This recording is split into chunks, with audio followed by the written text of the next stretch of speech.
그럼 영적 실망에 대해서 함께 나누고자 합니다. 영적 실망, 고독, 메마름, 데솔레이션. 이것은 이나시오 성인이 317번에 이야기했듯이 영혼이 어둡고 혼란스럽고 현세적이고 세속적인 것으로 기울며 여러 가지 심적인 동요와 유혹에서 오는 불안감 등으로 믿음을 잃고 희망도 사라지고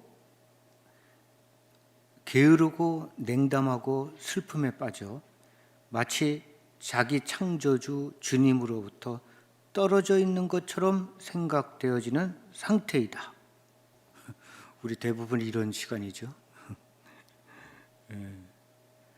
즉 이것은 일상생활에서 우리가 시련과 고통 중에 또는 실패와 좌절 중에 죄와 유혹 중에 있을 때 때로는 이유 없이 영적 실망을 느끼곤 합니다. 홀로 광야에 있는 듯한 외롭고도 고독한 체험이며 하느님 사랑으로부터 멀리 떨어져 있는 듯한 느낌, 메마른 샘, 드라이 웰, 이런 것 같은 영적 건조함입니다. 영적 위로가 하느님의 사랑으로 가득한 시기라면 영적 실망은 그러한 건 온데간데 없고 인생이 무의미하고 무료하기까지 하고 믿음을 잃어버린 냉담한 시기를 말하죠. 이런 것이 때로는 말이죠, 경험적으로 보면 아주 중대한 결심을 들인 후에 찾아오곤 합니다. 내가 어떤 진짜 앞으로 잘 살아야지 막 이렇게 아주 그냥 정말 애절히 기도하고 나면 그런 게 찾아오곤 해. 악한 영은 그러한 결심은 너무 어려운 것이다. 사람이 하는 것이 아니다. 너한테 너무 많은 희생을 요구한다. 내가 결코 행할 수 없는 결심이다. 이렇게 나를 설득하려고 합니다. 이거 역시 500년 전에 이나시오 성인이 언급했던 내용이에요. 그러니까 마치 루카복음 11장 25절에서 26절, 그 집이 말끔히 치워지고 정돈되어 있는 것을 보게 된다. 그러면 다시 나와 자기보다 더 악한 영 7을 데리고 그 집을 들어가 자리 잡을 것이다. 마치 이런 복음 내용과 같습니다. 따라서 318번, 영적 위로 중에 결심한 것들은 당연히 영적 실망 중에 변경하면 안 되겠죠. 이때는 제 상태가 아니니까. 또 새로운 결심을 이때 해서는 안 됩니다. 그때는. 그러한 마음은 결코 하느님으로부터 오는 것이 아니기 때문이죠. 마찬가지로 데솔레이션 중에, 영적 메마름 중에 우리에게 드는 생각이나 판단은 거짓입니다. 그렇다면 하느님께서는 왜 이러한 영적 실망을 허락하시는 것일까? 하느님이 허락을 하셔요. 이거를 이나시오 성인이 이야기를 했습니다. 첫째, 우리가 영적인 생활에 미온적이거나 게으르거나 소홀하기 때문이고, 이것은 바로 우리 자신의 탓입니다. 우리가 어떤 집착에서 벗어나지 못할 때 하느님께서는 영적 실망을 통해 우리 자신의 태만을 일깨워 주십니다. 그러니까 선한 결심을 했다가도 이내 우리는 나약함으로 그것을 잊어버리고 생활하거나 다른 세상의 욕심으로 내 마음이 가득 채워지곤 합니다. 그래서 영적 위안을 잃어버리고 영적 메마름과 실망 중에 머물게 됩니다. 이걸 일깨워 주시기 위해 악한 영에게 영적 실망을 허락하신 것이라고 이나시오 성인이 얘기를 했어요. 우리의 태만함을 돌아보는 것이죠. 그러니까 대부분의 우리의 영적 실망은 여기서 옵니다. 1번에서 옵니다. 그리고 두 번째, 우리의 사랑과 성실함을 시험하시는 것이다. 그러니까 이것은 우리를 당금질하시기 위함이며 우리의 정화를 위해서다. 정화를 위해서다. 이게 당금질은 당신의 도구로 사용하기 위해 우리를 깨끗이 닦으시는 것이죠. 닦으시는 것이죠. 그래갖고 이게 쉽지가 않습니다. 그러니까 마치 쇠를 당금질하는 것처럼 막 쇠를 뜨겁게 달구다가 막 성령의 사랑으로 막 뜨겁게 막 하다가 갑자기 그냥 찬물에 콱 집어넣는 거랑 똑같아요. 데솔레이션으로. 그리고 특히 어떤 결심을 한 다음에 이런 영적 실망이 내게 온다면 이거는 나의 결심을 체화시키기 위함입니다. 그것을 내 안에 체화하기 위해서 그런 것들이 무슨 결심을 했을 때 뭘 안 하겠다고 했을 때 꼭 그런 상황이 딱 내게 오는 이유가 바로 그거를 체화하기 위해서입니다. 그래서 결심에 반대되는 상황들이 전개가 됩니다. 이것은 결심은 했지만 피상적으로 결심은 했지만 내 안에 감춰진 것들을 하느님께서 드러내시는 겁니다. 이런 걸 통해서 사실 평온한 상태에서는 뭐든 결심할 수가 있어요. 평온한 상태에서는. 근데 그거를 이제 없애는 작업을 해야 되잖아요. 그러면 이제 그런 것들이 이제 내 안에 감춰진 것이 드러날 때 그런 것들을 이제 없애는 작업들을 하는 거죠. 그러니까 당연히 결심 뒤에는 그런 반대되는 상황들이 전개될 수밖에 없어요. 그거를 정화하고 완성하기 위해서. 옛날에 서강대 영문과 교수였던 그 장영인 선생님이 그분 참 어려서부터 소아마비였어요. 그래가지고 아주 어렵게 생활을 하셨고 그때 당시 장영인 선생님 때는 대학을 들어가려고 했는데 그때 당시만 해도 장애인이라는 이유로 합격을 불허했어요. 왜냐하면 학교에 그런 장애인들이 이렇게 다닐 수 있는 어떤 시설이 돼 있지 않으니까. 그랬는데 이제 그때 이제 서강대학교에서만 받아줬죠. 그때. 그래갖고 이제 서강대학교 오셔서 그래갖고 유학 갔다 오셔서 이제 교수까지 하시고 그리고 결국 나중에는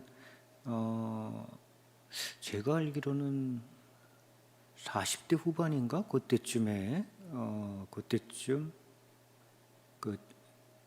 다발성 척추암으로 이제 돌아가셨는데 하여튼 몇 번 수술을 했다가 또 다시 일어나고 그래서 또 강의를 하고 그러다가 또 병원에 입원하고 그리고 또 일어나가지고 또 다시 강의를 하고 그랬는데 이번에 이제 한국일보에 썼던 칼럼에 이런 얘기가 있어요.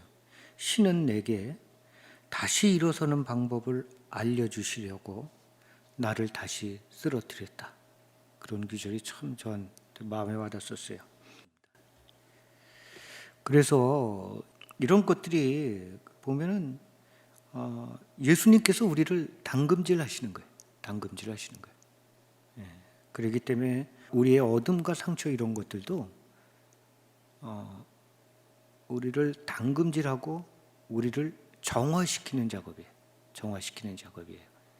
그리고 셋째로 원인이 있건 없건 우리가 갖게 되는 모든 영적 위로가 우리 힘으로 되는 것이 아니며 모두 우리 주 하느님의 선물이고 은총임을 마음속 깊이 느끼게 하기 위함이다. 또한 어떤 교만이나 허영심에서 그러한 영적 위로가 우리 자신의 것인 양 생각하며 거기에 우리 마음을 빼앗기는 일이 없게 하려는 것이다. 그러니까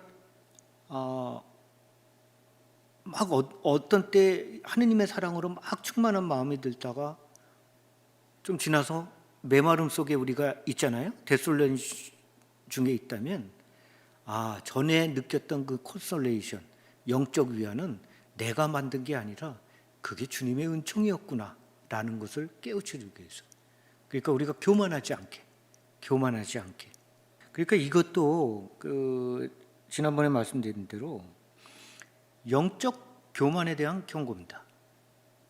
영적 교만. 자기가 나는 늘 콘솔레이션 중에 있는 사람이야 이렇게 생각할 수 있으니까 그거를 경고하는 것이죠.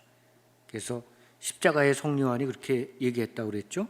영적 교만이 가장 위험하다. 영적 위로는 순수한 하느님의 선물입니다.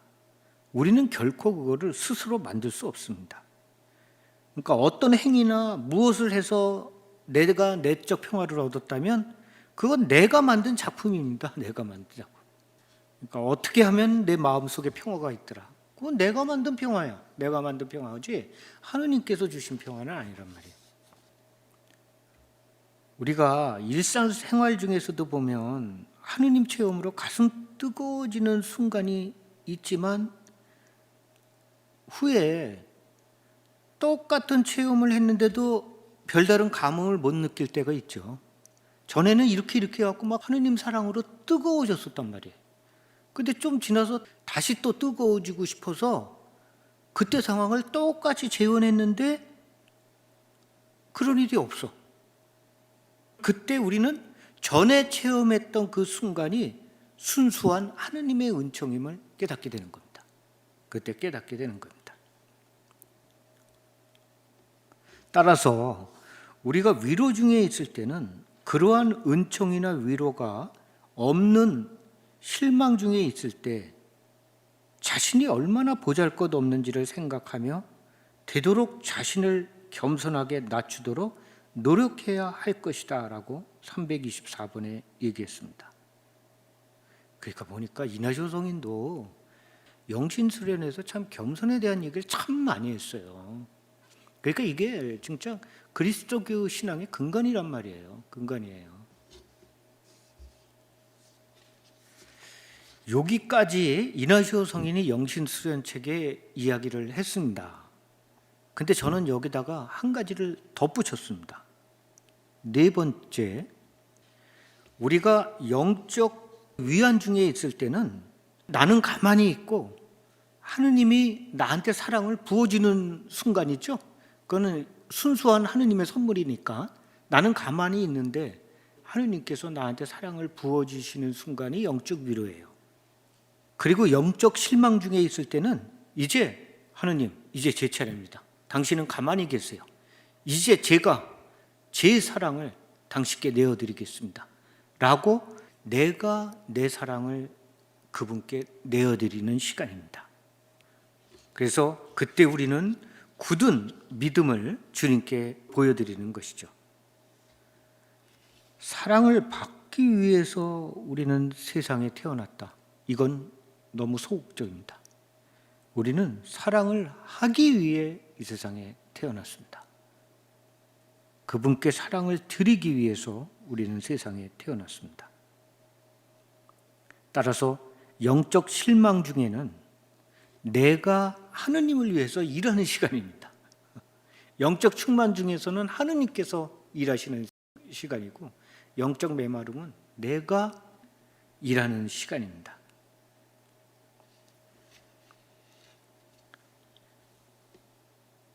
영적 실망은 영적 위안을 완성하는 시기라고 말할 수 있습니다. 그렇다면 우리가 영적 실망 중에 있을 때 어떻게 해야 되는가? 영적 실망 중에 있을 때에도 우리는 악한 영에 대항하기에 충분한 은총을 하느님으로부터 받고 있고 또 그분의 도우심으로 많은 것을 할 수 있음을 잊지 말아야 된다라고 324번에 말씀하셨습니다. 왜냐하면 주님은 우리에게 큰 열정과 넘치는 사랑과 열렬한 은총은 거두셨지만 영원한 구원을 위해 필요한 은총을 충분히 남겨두셨기 때문이다. 그래서 이것을 영적 실망 중에 잊지 말라고 이나시오 성인은 말씀하셨습니다. 또한 이러한 영적 실망은 결코 영원히 지속되는 것이 아니며 우리가 영적 실망에 반대되는 노력을 계속할 때, 이게 중요해요. 영적 실망에 반대되는 노력을 계속할 때 머지않아 위로를 받을 것임을 잊어서는 안 된다라고 말씀하셨습니다. 그러면서 이나시오 성인은 319번에서 영적 실망에 거슬러 강하게 반응하는 것은 크게 도움이 되므로 의도적으로, 그러니까 사실 영적 실망 중에는 기도하기 싫잖아요. 근데 이나시오 성인은 의도적으로 기도를 더 많이 하고 더 많은 영성 생활을 하도록 권고하십니다. 그러니까 일반적으로 데솔레이션 중에는 기도하고 싶지 않아요. 당연하죠. 메마름 중에 있으니까. 근데 기도를 하지 않으면 점점 더 주님 곁에서 멀어집니다. 왜? 이거랑 똑같아요. 미사도 왜 한 번 빠지고 두 번 빠지고 세 번 빠지고 이렇게 되면 그게 이제 습관이 되잖아요. 그런 것처럼. 그러니까 미사도, 주일 미사도 가기 싫어도 계속 가야 되는 거예요. 계속 가야 되는 거예요. 수도자들이 영적 메마름 중에 있다가도 평신도들보다 빨리 영적 위안으로 돌아오는 것도 바로 우리 수도자들은 때가 되면 주기적으로 기도하기 싫어도 기도를 해야 되잖아. 때 되면 성무일도 해야지. 미사 해야지. 그러니까 수도자들은 영적 메마름 중에 있어도 때가 되면 앉아서 그냥 기도를 하니까, 그러니까 그나마 빨리 되돌아올 수 있는 거예요. 그러니까 기도 중에 아무리 그냥 메마름 중에 있어도 그냥 앉아 있는 거예요. 바로 이 기도라는 게 내 마음속에 주님의 사랑을 채우는 작업이거든. 채우는 작업이거든요. 그러니까 계속 그냥 하기 싫어도 그냥 계속 가서 앉아 있는 거예요. 앉아 있는 거예요. 그래서 이나시오 성인도 이럴 때는 기도하기 싫겠지만 그냥 의도적으로 그냥 가서 기도를 해라. 그런 얘기를 하셨어요. 그래서 여기서도 영적 실망에 반대되는 노력을 계속 하도록 권고했던 것이죠.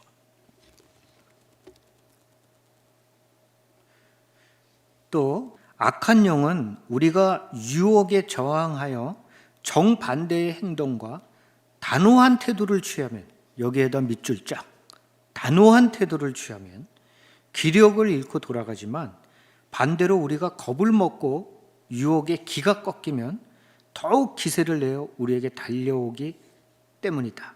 그러니까 그야말로 강한 자한테 약하고 약한 자한테 강한 거예요. 그리고 이거는 저도 이제 기도 중에 이제 체험을 하게 되는데 그냥 나는 안 되겠네 이러면 진짜 안 돼. 근데 내가 여기 머물 수는 없다. 이대로 머물 수는 없다. 다시 하느님의 선하심을 믿고 또 일어서자 하고 벌떡 일어서면은 그러면 되는 거예요. 이게 그렇더라고요. 그러니까는 그런 상황에서 강하게 반응할 때만, 의지를 갖고 강하게 반응할 때만 악한 영에서 벗어날 수가 있는 거죠. 악한 영은 우리가 영적 실망에서 헤어나지 못하고 끝내 좌절하고 포기하는 것을 가장 원하고 있습니다. 거기 그냥 주저앉는 것을 가장 원하고 있습니다. 그래서 우리가 죄를 져도 막 그거를 막 확대해서 생각하게 해요. 그래서 그래, 넌 안 돼 이러면서 계속 실망감에 빠지도록 하는 거예요. 이게 악한 영의 역할이에요. 악한 영. 그래서 점점 좌절하고 더 깊이 빠지게 되는 거죠. 그게 악한 영의 역할입니다.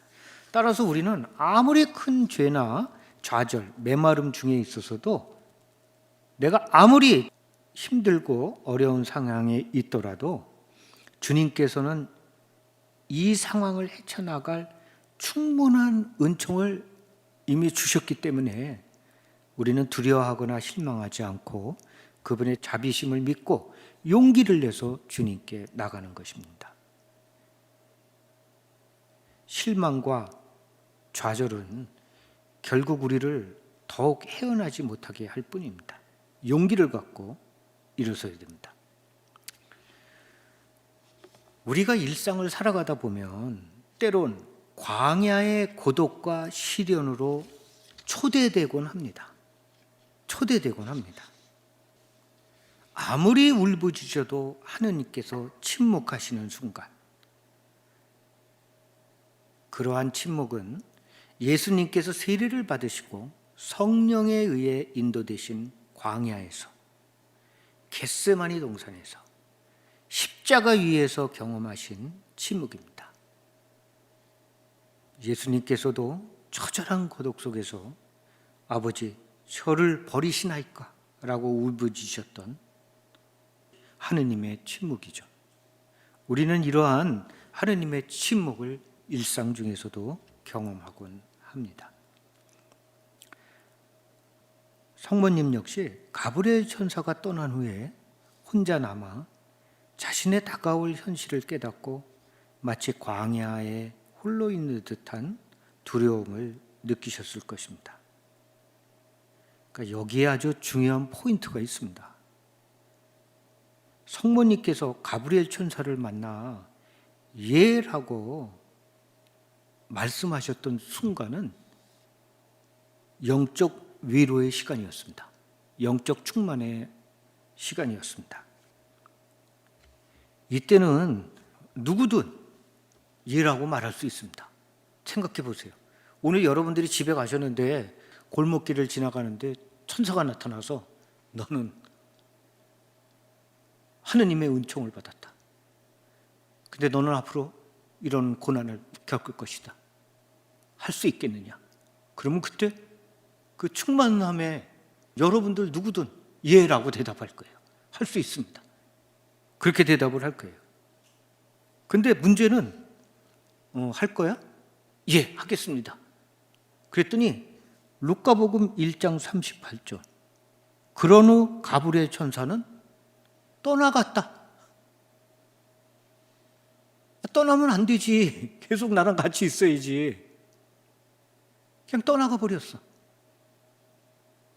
그러니까 우리도 갑자기 그렇게 천사가 내 앞에 나타나가지고 너가 할 수 있겠니? 그러면 예. 그래? 할 수 있어? 그래, 해봐. 그리고 떠나가. 그러면 안 되지. 저는 성모님도 최소한 그 다음날 그 아버지한테까지는 옆에 있어줘야 되지 않나? 난 그런 생각을 해요. 근데 성모님 곁을 그래 해봐. 네가 그래 한다고 그랬지. 네가 알아서 해 앞으로. 그러고 그냥 가버려. 최소한 아버지를 만났을 때 아버지 제가 애를 가졌어요. 이랬을 때 최소한 천사가 그때까지라도 있어줘야지. 막 아버지가 막 화가 났을 때 화내지 말아라. 이 아이는 하느님의 간택을 받았다. 이거 설명해주고 떠나야 될 거 아니야. 근데 그것까지 설명을 안 해주고 그냥 가버린 거야. 그 이나시오 성인도 말이죠. 주님의 환시를 본 후에도 종교 재판을 받고 병 때문에 평생 고생을 했고 투옥되고 이런 고난과 시련의 시간을 계속 겪어야 했었습니다. 파리 유학 시절에서는 같은 하숙집에 있던 친구가 자기 돈을 갖고 다 도망을 가고, 그리고 또 동네 깡패들한테 이렇게 살면 안 된다고 했다가 맞아가지고 하도 맞아가지고 일주일 동안 누워있고. 그러니까 우리가 일반적으로 생각했을 때는 이나시오 성인이 그 삼위일체 하느님을 배우고 난 다음에 삼위일체 하느님을 뵀어요. 그러면 그 후의 삶에서는 계속 천사들이 이나시오 성인하고 함께 할 것 같죠? 근데 그러고서는 떠나간 거야. 그리고서는 이나시오 성인은 계속 그런 모욕과 멸시 이런 것들을 당하면서 살아갔던 거예요. 그러니까 늘 천사가 옆에서 이렇게 함께 내 삶을 살아가는 게 아니라는 얘기죠. 그러니까 성모님은 아기를 가진 후에 계속되는 그 부모님의 원망과 주변 사람들의 따가운 시선으로 마음이 아주 불편했고, 요셉 성인도 파혼하려 하고, 이러니 성모님은 내가 과연 이 아이를 어떻게 혼자 키워야 하는가 오늘 많이 고민하셨을 것입니다. 막상 예라고 답했지만 현실이 쉽지가 않았습니다. 그래서 성모님께서는 위로가 필요했고, 그래서 그나마 비슷한 처지에 있던 엘리사벳을 방문하게 됩니다. 그리고 엘리사벳을 방문하는 순간 드디어 성모님은 자신의 소명을 받아들이게 됩니다. 그래서 복음서에서 엘리사벳을 방문한 것이 그렇게 중요합니다. 바로 영적 실망, 고독, 메마름, 데솔레이션 중에 자신의 소명을 예라고 확인하셨던 것입니다. 예수님께서도 세례를 받으시면서 하늘이 열리고 이는 내 사랑하는 아들, 내 마음에 드는 아들이다 라는 말씀을 들으시면서 엄청난 영적 위로를 받으십니다. 그러고는 또 광야로 바로 인도되세요.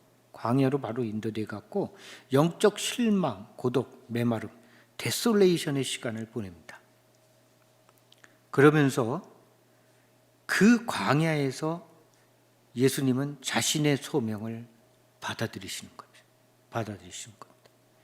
그리고 결정적으로 겟세마니의 언덕에서 십자가 위에서 이처럼 예수께서 자신의 소명을 받아들이시고 이루신 때는 영적 충만이 아니라 영적 실망, 고독, 메마름, 데솔레이션 중이었습니다.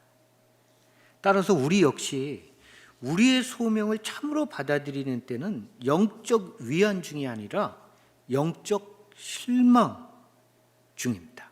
바로 그러기에 영적 실망, 데솔레이션이 우리 일상에서 소중한 것입니다. 우리의 소명을 받아들이는 시기입니다. 영적 실망 중에 하느님께 우리는 응답드리며 우리의 소명을 완수하는 것입니다. 수도에 이제 입회하고 첫 서원 때 그때는 콘솔레이션 중이었으니까 어떠한 소명도 다 받아들일 준비가 되어 있었습니다. 하지만 막상 첫 서원을 하고 나서 가난 정결 순명의 삶을 살겠습니다 하고 나서 이제 수도 생활을 해보니까 이게 어려운 일이 많이 부딪히더라고. 우리는 바로 데솔레이션 중에 콘솔레이션 때 했던 약속을 완성하는 것입니다.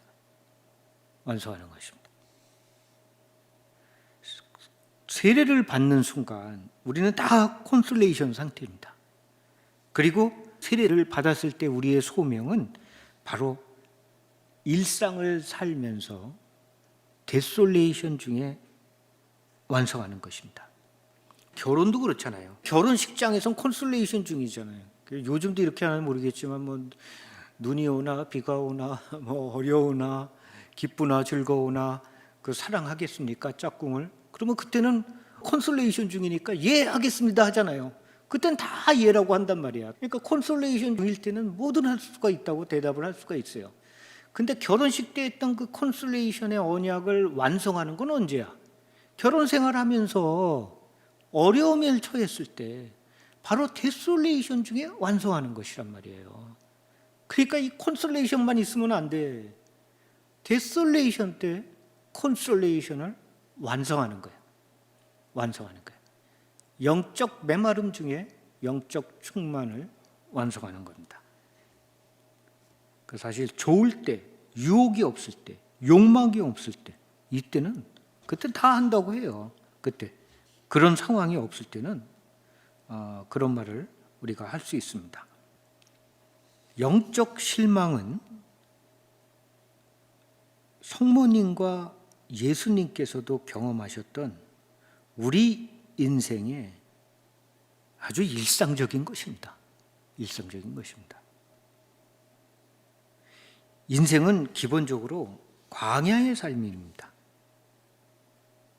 사실 데솔레이션 중에 있는 게 정상입니다. 하느님과 온전한 일체 상태가 아니기 때문입니다. 천국만이 온전한 콘솔레이션입니다. 그러니까 기본적으로 그냥 인생은 광야의 삶입니다. 광야의 삶이에요.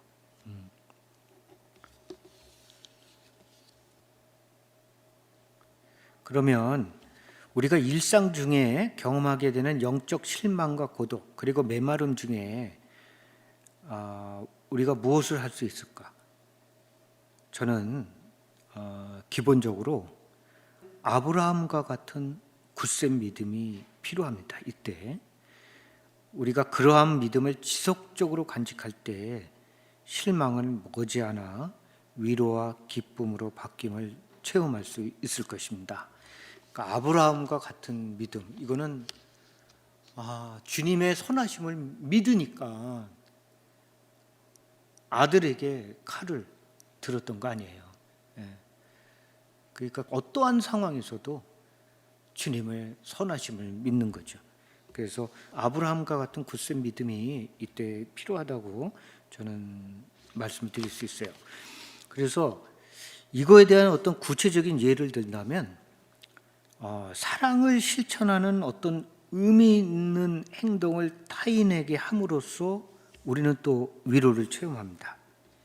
제가 광구본부 사무실에서 일할 때 그때 제가 한 달 동안 계속 메마름 중에 있었어요. 그래갖고 막 의욕이 없고 그랬을 텐데 서강대학교 조교 학생이 이제 우리 그 사무실에 뭘 가지러 왔는데 책이 굉장히 많아요. 그래서 저걸 들고 가려면 정말 여기서 거기까지 들고 가려면 굉장히 힘들 거라는 걸 뻔히 알아. 근데 나도 걔는 메마름 중에 있고 막 귀찮고 막 그래서 한편으로는 이게 그냥 귀찮다 그냥 들고 가라 막 이런 생각이 들다가 그래도 저게 얼마나 힘들까 그래갖고 내가 도와줄게. 그리고 이제 가갖고 이제 차를 갖고 이렇게 태워갖고 이렇게 딱 그 앞에까지 딱 데려다 줬거든요. 그랬는데 그리고 갔다 와서 정말로 제가 갑자기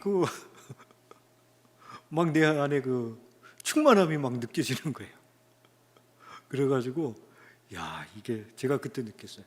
행동이 나를 거룩하게 하는구나. 그런 생각을 했어요. 그래서 그러니까 의도적으로 이런 행동을 한다는 거. 그 다음에 거룩함에 대한 생각. 이거는 영적 독서를 한다든가. 그러니까 내 마음을 막 하느님의 거룩함으로 채우는 거예요. 그래서 그분의 선하심을 바라보는 거예요. 생각이 나를 거룩하게 합니다. 왜냐하면 그 생각을 통해서 내 마음을 거룩함으로 채우니까. 아주 중요한 걸 또 하나 알려드릴게요. 여러분들 생각만으로 우리가 죄를 지을 수 있죠? 그죠? 생각만으로 죄를 지을 수 있잖아요. 반대로 생각만으로 우리가 거룩해질 수 있어요. 그러니까 우리가 무슨 대단한 희생과 어떤 보속을 해갖고 거룩해지는 게 아니라 생각만으로 죄를 지을 수 있는 것처럼 생각만으로 거룩해질 수 있어요.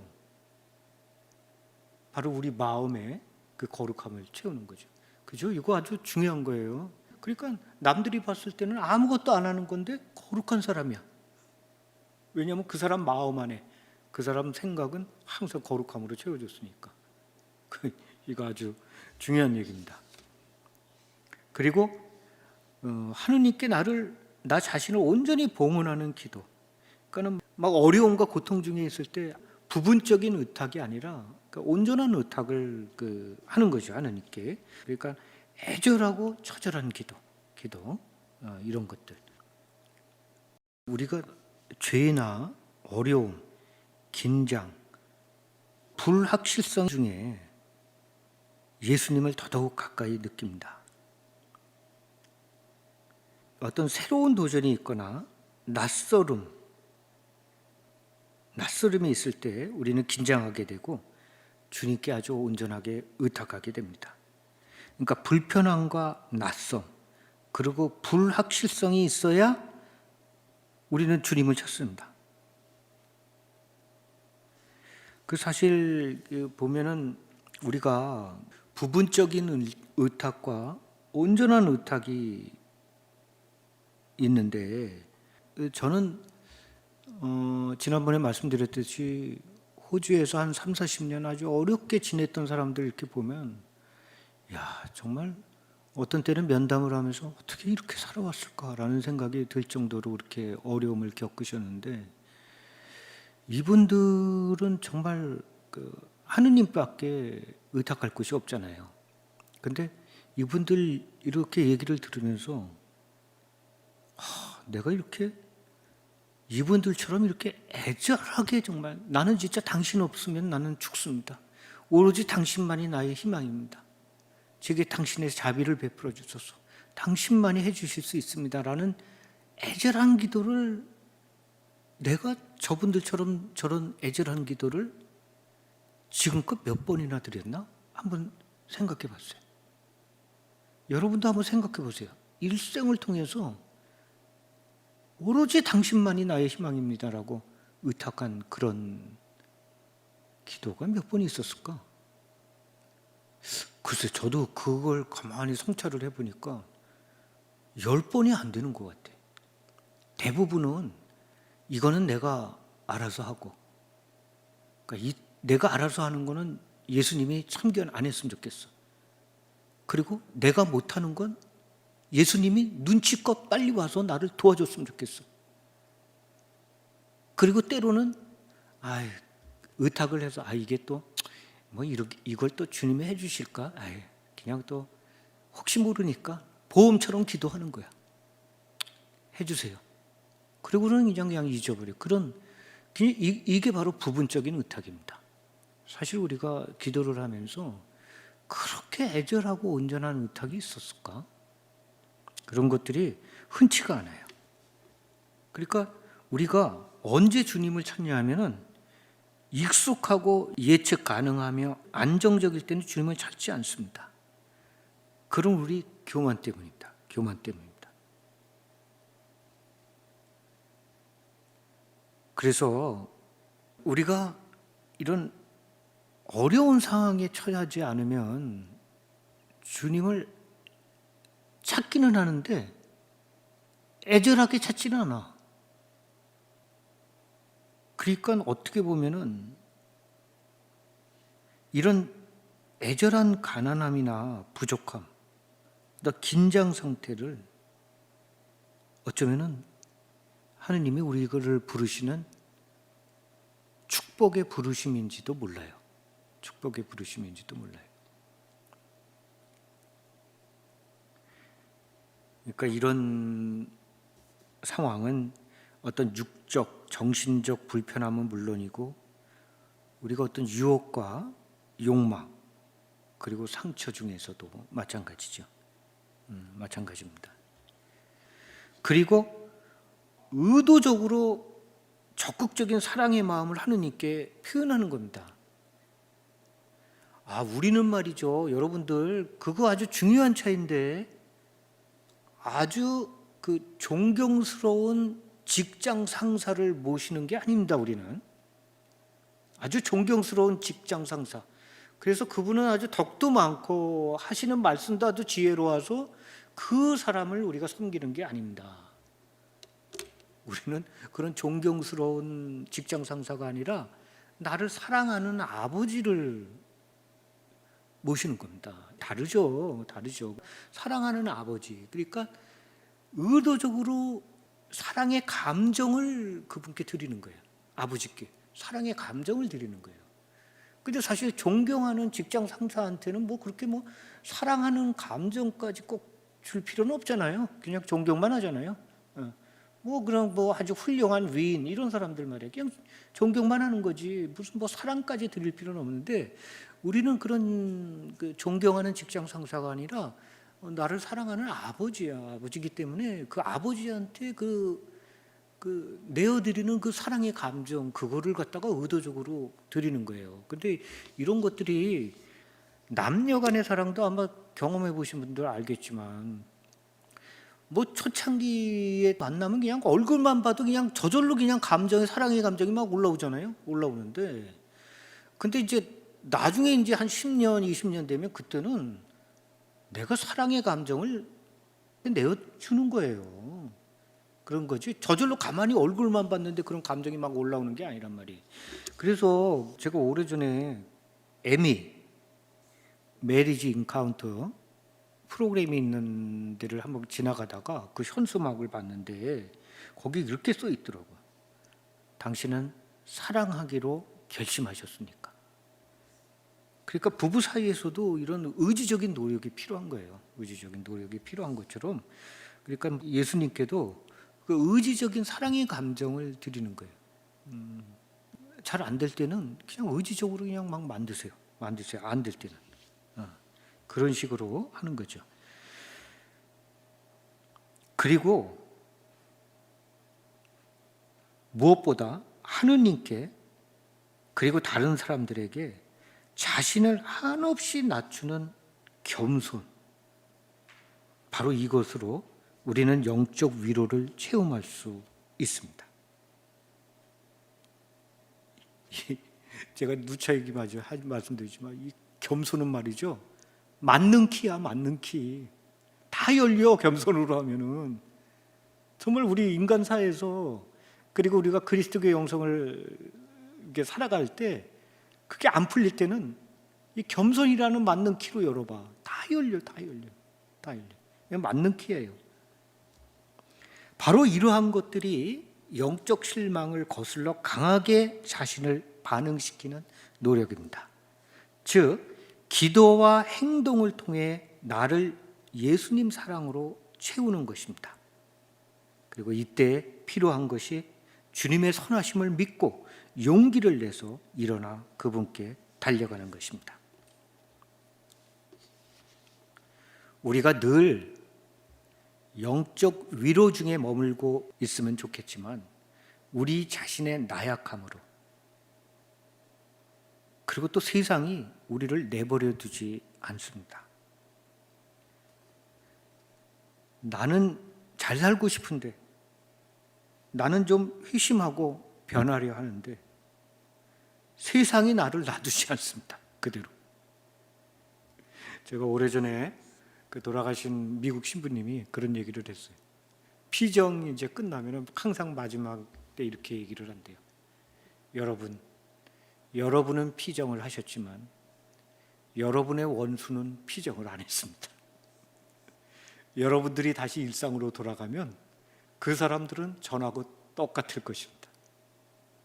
당신이 지금 변하고자 의지를 가진 것이지 그 사람들은 똑같았습니다. 바로 그런 거예요. 사실 여러분들이 이런 강의를 듣거나 미사에 참석하고 그래서 어떤 선한 생각을 하고 또 느낌을 느껴도 잊지 마십시오. 여러분들의 친구는 그냥 그대로입니다. 바로 여러분들이 변한 것입니다. 그리고 여러분들이 변하려고 노력하는 것이고 여러분들이 하려고 하는 것입니다. 잊지 마십시오. 하지만 이러한 것들은 하느님께서 앞서 언급한 이유들로 우리에게 영적 실망을 있게 하신 것입니다.